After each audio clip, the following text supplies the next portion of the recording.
ओम शांति। आज 25 अक्टूबर 2021। आज मीठे प्यारे बाप दादा के महावाक्य हैं। मीठे बच्चे, इस पुरानी दुनिया का अब अंत है, इसलिए संगम युग पर तुम्हें भविष्य राजाई के लायक बनना है। प्रश्न: बच्चों में कौन सा शौक हो तो गद्दी नशीन बन सकते हैं? बच्चों में कौन सा शौक हो तो गद्दी नशीन बन सकते हैं? उत्तर: ऑलराउंड सर्विस करने का शौक हो तो गद्दी नशीन बन सकते हैं। जो ऑलराउंड सर्विस कर बहुतों को सुख देते हैं, उन्हें उसका उजूरा भी मिलता है। बच्चों को सर्विस पर हमेशा हाजिर रहना चाहिए। ऐसा होशियार बनो जो माँ बाप का शो करो। मम्मा बाबा कहते हो तो उन जैसा बनकर दिखाओ। आज का गीत है, इस पाप की दुनिया से दूर कहीं ले चल। चित चैन पाए जहाँ पर, ले चल वहीं ले चल। ओम शांति। सिर्फ मीठे मीठे ब्रह्मा कुमार कुमारियां ही यह जानते हैं कि पाप की दुनिया और पुण्य की दुनिया किसको कहा जाता है। पतित दुनिया किसको, पावन दुनिया किसको कहा जाता है। भल मनुष्य कहते हैं कि हे पतित दुनिया को पावन बनाने वाले आओ, परंतु जानते नहीं हैं। बाबा कहते ये भी आत्मा कहती है, हे पतित पावन। सब मनुष्य मात्र बुलाते हैं, परंतु यह किसको पता नहीं है कि पावन दुनिया किसको कहा जाता है, वह कब और कैसे स्थापन होगी। अभी तुम बच्चे नॉलेजफुल बाप के बने हो, इसलिए नॉलेजफुल ज्ञान सागर बाप को सिर्फ तुम ही जानते हो और कोई बिल्कुल नहीं जानते कि पावन दुनिया फिर पतित कैसे बनती है, पतित दुनिया फिर पावन कैसे बनती है, पतित दुनिया में कौन रहते हैं और पावन दुनिया में कौन रहते हैं। ये सब बातें तुम अभी जानते हो। पावन दुनिया सत्युग को कहा जाता है। जरूर पावन दुनिया भारत में भी तो एक ही आदि सनातन देवी देवता धर्म का राज्य था, इसलिए भारत सबसे प्राचीन देश गाया जाता है। अभी तुम समझते हो, हमको फिर से पावन दुनिया में जाने के लिए पतित पावन बाप युक्तियां बता रहे हैं। बाप कहते हैं, 1 सेकंड में युक्ति बताता हूँ। बाप आते ही हैं नई दुनिया को राज्य भाग्य देने। बाबा आते हैं नई दुनिया का राज्य भाग्य देने। ये है बेहद के बाप से बेहद का वर्षा। बाप ही आकर राजयोग सिखाते हैं, हम राजयोग सीख रहे हैं। बाप कहते हैं तुम ही सतो प्रधान थे, फिर सतो प्रधान बनना है। आदि सनातन देवी देवता धर्म था, ना कि हिंदू। देवी देवता धर्म भारत का ही पहले पहले था, फिर जरूर पुनर्जन्म लेते आए होंगे। बाबा कहते जैसे क्रिश्चियन लोग भी पुनर्जन्म ले वृद्धि को पाते हैं। बोधियों का धर्म स्थापन करने वाला बुद्ध, वह हो गया धर्म स्थापक। एक बुद्ध से कितने ढेर बोधि निकले। क्राइस्ट एक था, अभी देखो कितने क्रिश्चियन हो गए हैं। सब धर्मों का ऐसे ऐसे चलता आया है। वैसे जब आदि सनातन देवी देवता धर्म था तो यह और कोई थे नहीं। औरों को तो जानते हैं। क्रिश्चियन धर्म क्राइस्ट, इस्लाम धर्म इब्राहिम ने स्थापन किया।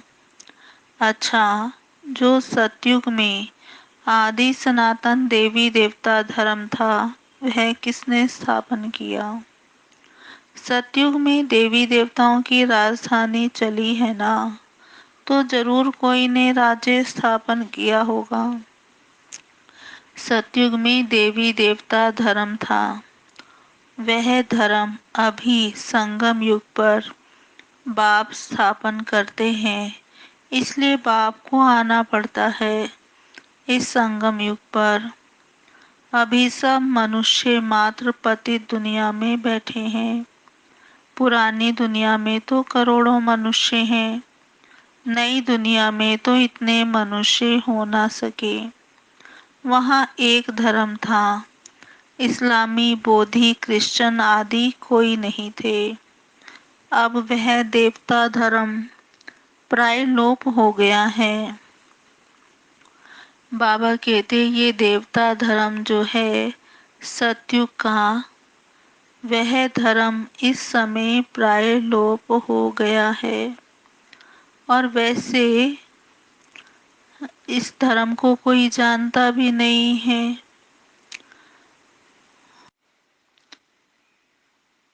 बाबा कहते कि ये देवता धर्म जो प्राय लोप हो गया है वह कैसे भगवान ने स्थापन किया, ये कोई नहीं जानते। बाबा कहते हैं कि देवता धर्म का नाम ही भूल गए हैं, हिंदू धर्म कह देते हैं। अब बाबा समझा रहे हैं, मैं आता ही तब हूँ जब पुरानी दुनिया को बदलना है। अब इस पुरानी दुनिया की एंड है। यह सिर्फ तुम ब्राह्मण ही जानते हो। इस महाभारी लड़ाई से ही पुरानी दुनिया की एंड हुई थी।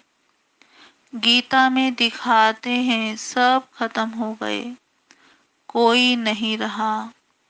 5 पांडव बचे, वह भी पहाड़ों पर गल मरे। परंतु ऐसा कोई होता नहीं। यह तो बाप स्थापन करते हैं। प्रलय अथवा जलमयी तो होती नहीं। बाबा को पुकारते हैं, हे पतित पावन आओ, हमारे दुख हरो सुख दो। क्योंकि अभी रावण राज्य है। राम राज्य चाहते हैं तो जरूर रावण राज्य है ना। बाप समझाते हैं अभी राम राज्य की स्थापना, रावण राज्य का विनाश हो जाता है। मैं जो युक्ति सिखलाता हूँ, जो सीखते हैं वही जाकर नई दुनिया में राज्य करते हैं। ये ज्ञान वहाँ कुछ भी रहेगा नहीं। अब तुम्हारी बुद्धि में सारी नॉलेज है। जिनकी बुद्धि में है वह औरों को समझाते हैं। नंबर वार तो है ना। सर्विसेबल बच्चों की बुद्धि में सारा ज्ञान टपकता रहता है। जरूर सतयुग में पहले पहले देवी देवता धर्म वाले थे, यह भी तुम जानते हो। बाप पहले पहले ब्राह्मणों को ही रचते हैं, प्रजापिता ब्रह्मा द्वारा। ये ज्ञान यज्ञ है ना, तो जरूर ब्राह्मण संप्रदाय ही चाहिए। ब्राह्मण संप्रदाय जरूर संगम पर ही होगी। आसरी संप्रदाय है कलयुग में। दैवी संप्रदाय है सतयुग में, तो जरूर संगम पर ही स्थापना होती होगी ना। बाबा ने कहा, जब बाजोली खेलते हैं तो पाँव और चोटी मिलते हैं। बाजोली एक खेल है जिसमें बच्चे करवट लेते हैं। तो बाबा ने कहा, जब बाजोली खेलते हैं तो पाँव और चोटी माना सिर मिलते हैं। तुम ब्राह्मण हो, तो ये भी बाजोली का खेल है। माना कभी हम सतयुग में जाते हैं, फिर चक्र लगा के कलयुग में आते हैं, फिर सतयुग में जाते हैं। तो बाबा ने कहा ये भी जैसे बाजोली का खेल है। तुम ब्राह्मण हो, फिर याद आता है विराट रूप का चित्र भी जरूरी है। इसकी समझानी बड़ी अच्छी है। कहते भी हैं बाबा, हम आपके 6 मास के बच्चे हैं, 4 दिन के बच्चे हैं। कोई कहते हैं हम 1 दिन का बच्चा हूँ, अर्थात आज ही बाबा का बना हूँ, मुख वंशावली बना हूँ। जो जीते जी बाप का बनते हैं तो कहते हैं बाबा हम आपके हैं। छोटा बच्चा तो कह ना सके, ये ज्ञान है बड़ों के लिए। कहते हैं बाबा हम आपका छोटा बच्चा हूँ। छोटे बच्चों को चित्रों पर समझाना सहज है। दिन प्रतिदिन समझानी विस्तार को पाती रहती है। ये चित्रों की युक्ति ड्रामा प्लान अनुसार 5000 वर्ष पहले मुआफिक निकली है। इसमें ये कोई प्रश्न नहीं उठा सकता कि शुरू से क्यों नहीं निकली, अभी क्यों। ड्रामानुसार जो युक्ति जब निकलनी होगी तब निकलेगी। स्कूल में पढ़ाई के नंबरवार दर्जे होते हैं, ऐसे थोड़े ही हैं पहले से ही बड़ा इम्तिहान पास कर लेंगे। पहले सिर्फ अल्फ और बे पढ़ाया जाता है। ये तो यहाँ तो बाबा बाबा कहते भी, बाबा ने कहा बाबा बाबा कहते बच्चा बनने से ही बाप और स्वर्ग की बादशाही मिलती है। बाप को बाप कहने के बाद फिर निश्चय टूटता थोड़े ही है। यहाँ तो बाबा बाबा कहते निश्चय टूट जाता है। तुम जानते हो ये तो बेहद का बाप है। तुम बेहद के बाप से बेहद का वर्षा ले रहे हो, तो उनकी श्रीमत पर चलना है। बाप कहते हैं और सभी बातें छोड़ मुझे याद करो और वर्षे को याद करो। चलते फिरते वह याद रहने से खुशी भी रहेगी। परंतु यह याद ठहरती क्यों नहीं है? तुम्हारी तो गारंटी है बाबा हम आपके बनेंगे तो हमारा और कोई से ममत्व नहीं रहेगा। हम आपकी मत पर ही चलूंगा। बाप भी कहते हैं श्रीमत पर ना चलने से भूलें होती रहेंगी। श्रीमत पर चलने से खुशी का पारा चढ़ेगा। आत्मा को अतीन्द्रिय सुख मिलता है तो कितनी खुशी होती है। आत्मा जानती है परम पिता परमात्मा ने हमको राज्य भाग्य दिया था, जो 84 जन्म लेते लेते गवा दिया है, फिर बाप दे रहे हैं, तो अपार खुशी होनी चाहिए ना। अंदर की खुशी भी दिखाई पड़ती है ना। इस लक्ष्मी नारायण के चेहरे से दिखाई पड़ता है। भल अज्ञान काल में कोई कोई बहुत अच्छे खुशी में होते हैं, बातचीत करने में भी अच्छे होते हैं। मनुष्य सृष्टि में सबसे ऊंच पोजीशन किसका है? यूं तो सबसे ऊंच है शिव परमात्मा, जिसको सब फादर कहकर पुकारते हैं, परंतु उनके ऑक्यूपेशन को जानते नहीं। जब बाप आए तब आकर अपना परिचय दे। अभी तुम बच्चे जानते हो, हमको बाबा से बैकुंठ की राजाई मिलती है, तो खुशी होनी चाहिए ना। हम नर से नारायण बनते हैं, कोई भल हाथ उठा लेते हैं, परंतु कुछ भी समझते नहीं। जिनको निश्चय रहता है तो उनको यह खुशी रहती है कि अब हमने 84 जन्म पूरे किए, अब हम बाबा की मत पर चल विश्व के मालिक बनते हैं। इस पढ़ाई का नशा कितना होना चाहिए। प्रेसिडेंट, गवर्नर आदि को नशा तो है ना।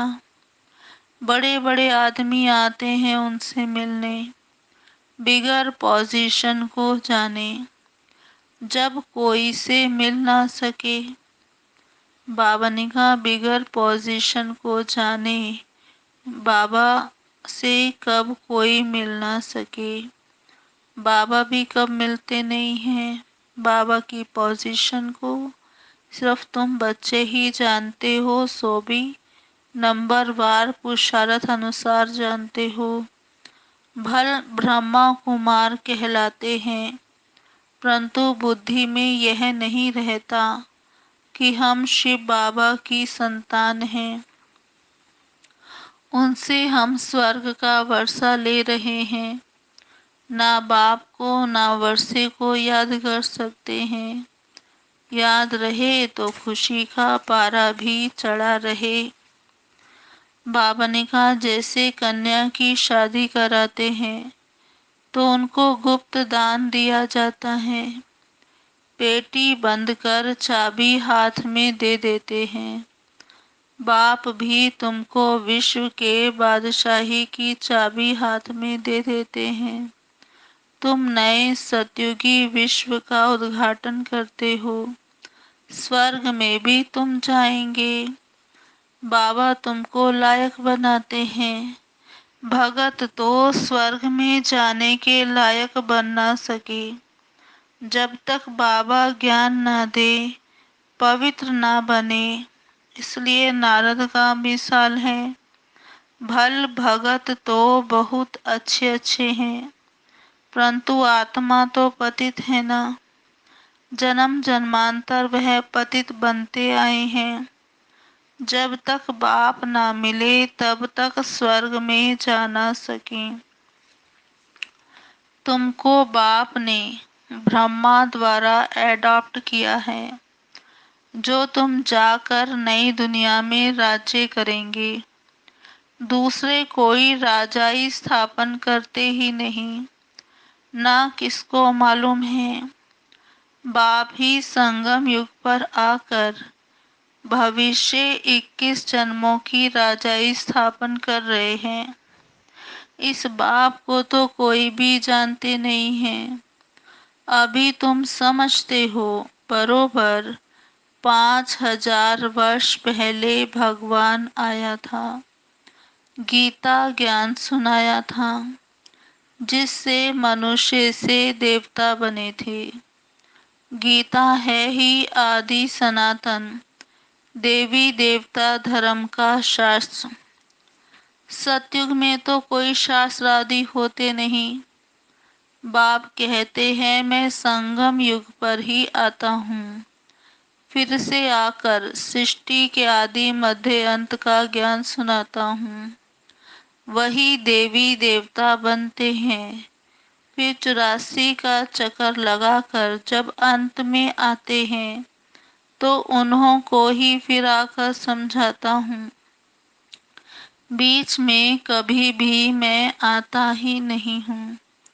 ऐसा थोड़े ही कि क्राइस्ट कोई बीच में आ जाएगा और जो भी धर्म स्थापन करते हैं वह इस दुनिया के लिए मैं आता ही हूँ संगम पर नई दुनिया स्थापन करने। बाबा कहते क्राइस्ट की आत्मा आकर प्रवेश कर अपना धर्म स्थापन करती है। ये बाप तो राजा ही स्थापन करते हैं। ये किसको पता नहीं है कि ये लक्ष्मी नारायण की राजाई कब और किसने स्थापन की। ये जो लक्ष्मी नारायण के मंदिर आदि बनाते हैं तो उनसे पूछना चाहिए। तुम सभा में भी पूछ सकते हो। ये राज तुम्हारी बुद्धि में है। बाबा ब्रह्मा द्वारा स्थापना करते हैं कल्प कल्प और कोई जान ना सके। अक्षर भी है परंतु यथार्थ रीति किसकी बुद्धि में बैठता नहीं। कोई कोई बच्चों पर ग्रहचारी भी बैठ जाती है। देह अभिमान है पहले नंबर की ग्रहचारी। बाप कहते हैं बच्चे देही अभिमानी भव। ये लक्ष्मी नारायण का चित्र और सीढ़ी का चित्र समझाने के लिए बड़ी अच्छी चीज है। बहुतों का इससे कल्याण हो सकता है। बाबा कहते यही भारत पावन हीरे जैसा था। तो बाबा कहते ये भारत पावन हीरे जैसा था परंतु ड्रामा में शायद देरी है इसलिए विघ्न पड़ते हैं राजधानी स्थापन होने में। बाप खुद कहते हैं बहुत विघ्न पड़ते हैं। माया बड़ी समर्थ है। मेरे बच्चों को झट नाक से कान से पकड़ लेती है। इसको कहा जाता है राहु की ग्रहचारी। भारत में खास इस समय विकारों रूपी राहु की पूरी ग्रहचारी बैठी हुई है। तुम सेकंड में सिद्ध कर सकते हो कि यही भारत पावन हीरे जैसा था। अब विकारी कोड़ी मिसल बन पड़ा है। फिर हीरे जैसा बनना है। कहानी सारी भारत की है। बाप आकर हीरे जैसा बनाते हैं। फिर भी कितने प्रकार के विघ्न पड़ते हैं। देह अभिमान का तो बड़ा भारी विघ्न पड़ जाता है। लक्ष्मी नारायण के चित्र भर भी किसको समझाना बड़ा सहज है। बच्चों को सर्विस का बहुत शौक होना चाहिए।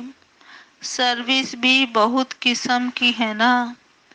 बहुतों को सुख देते हैं तो उसका उजूरा भी बहुत मिलता है। कोई ऑलराउंड हड्डी सर्विस करते हैं। खुशी रहनी चाहिए। हमको ऑलराउंड बनना है। बाबा हम सर्विस में हाजिर हैं।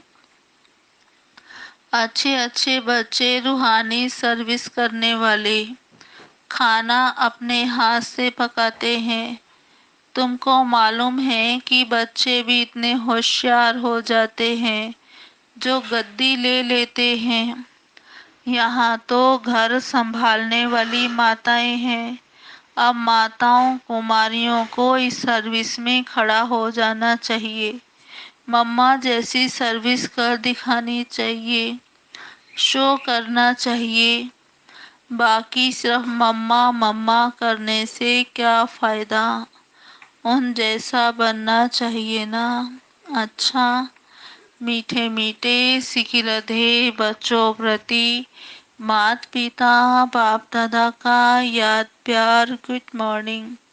रूहानी बाप की रूहानी बच्चों को नमस्ते। हम रूहानी बच्चों की रूहानी बाप दादा को याद प्यार गुड मॉर्निंग नमस्ते नमस्ते नमस्ते। सदा रहेंगे हंसते बनेंगे फरिश्ते चलेंगे परम धाम के सीधे रास्ते। धारणा के लिए मुख्य सार। पहला देह अभिमान की ग्रहचारी ही यज्ञ में विघ्न रूप बनती है। देह अभिमान की ग्रहचारी ही यज्ञ में विघ्न रूप बनती है। इसलिए जितना हो सके देही अभिमानी बनने का पुरुषार्थ करना है। इसलिए जितना हो सके देही अभिमानी बनने का पुरुषार्थ करना है। दूसरा, अपनी पढ़ाई और सतयुगी पद के पोजीशन की खुशी व नशे में रहना है। अपनी पढ़ाई और सतयुगी पद के पोजीशन की खुशी व नशे में रहना है। श्रीमत पर चलना है। कोई भी भूल नहीं करनी है। आज का वरदान, ईश्वरीय शान में स्थित रहे, हर कर्म शानदार बनाने वाले, सर्व परेशानियों से मुक्त भव। ईश्वरीय शान में स्थित रहे, हर कर्म शानदार बनाने वाले, सर्व परेशानियों से मुक्त भव। विस्तार, सदा इसी ईश्वरीय शान में रहो कि मैं बाप दादा का नूरे रतन हूँ। हमारे नयनों व नजरों में कोई भी चीज समा नहीं सकती। इस शान में रहने से भिन्न भिन्न प्रकार की परेशानियां स्वतः समाप्त हो जाएंगी। कोई भी प्रकार की कंप्लेन नहीं रह सकती। जितना जो अपनी ऊंची शान में स्थित रहते हैं उन्हें मान भी स्वतः प्राप्त होता है और उनके हर कर्म शानदार होते हैं। स्लोगन, ट्रस्टी वह है जो अपना सब कुछ बाप हवाले कर दे। ट्रस्टी वह है जो अपना सब कुछ बाप हवाले कर दे। अच्छा जी, ओम शांति। ओम शांति। अब सुनते हैं आज की मुरली के स्वमान। पहला स्वमान, मैं आत्मा ऑलराउंड सर्विस करने वाली हूँ। मैं आत्मा ऑलराउंड सर्विस करने वाली हूँ। दूसरा स्वमान, मैं आत्मा सतो प्रधान बन रही हूँ। मैं आत्मा सतो प्रधान बन रही हूँ। तीसरा स्वमान, मैं आत्मा आदि सनातन देवी देवता धर्म की हूँ। मैं आत्मा आदि सनातन देवी देवता धर्म की हूँ। चौथा स्वमान, मैं आत्मा मुख वंशावली हूँ। मैं आत्मा मुख वंशावली बनी हूँ। पांचवा स्वमान, मैं आत्मा हीरे जैसा बन रही हूँ। मैं आत्मा हीरे जैसा बन रही हूँ। छठा स्वमान, मैं आत्मा देही अभिमानी हूँ। मैं आत्मा देही अभिमानी हूँ। और सातवां स्वमान है, मैं आत्मा बाप दादा का नूरे रतन हूँ। मैं आत्मा बाप दादा का नूरे रतन हूँ। और सातवां स्वमान, मैं आत्मा ट्रस्टी हूँ। मैं आत्मा ट्रस्टी हूँ। अच्छा जी, ओम शांति। 2 मिनट बाबा को याद करेंगे। ओम शांति।